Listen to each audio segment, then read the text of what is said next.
ದೆಹಲಿಯ ಇಂದಿರಾ ಗಾಂಧಿ ಒಳಾಂಗಣ ಕ್ರೀಡಾಂಗಣದಲ್ಲಿ ಇಂದಿನಿಂದ ಬಿಡಬ್ಲ್ಯೂಎಫ್ ವಿಶ್ವ ಬ್ಯಾಡ್ಮಿಂಟನ್ ಚಾಂಪಿಯನ್ಶಿಪ್ ಆರಂಭವಾಗಲಿದೆ.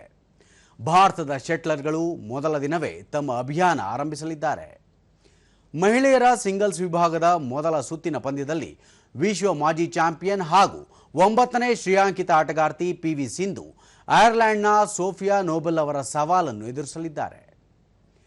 ಮಹಿಳೆಯರ ಡಬಲ್ಸ್ನಲ್ಲಿ ಟ್ರೀಸಾ ಜಾಲಿ ಮತ್ತು ಗಾಯತ್ರಿ ಗೋಪಿಚಂದ್ ತಮ್ಮ ಮೊದಲ ಸುತ್ತಿನ ಪಂದ್ಯದಲ್ಲಿ ಸ್ಪೇನ್ನ ಫೌಲಾ ಲೋಫೆಜ್ ಮತ್ತು ಲೂಸಿಯಾ ರೋಡ್ರಿಗಸ್ ವಿರುದ್ಧ ಸೆಣಸಲಿದ್ದಾರೆ.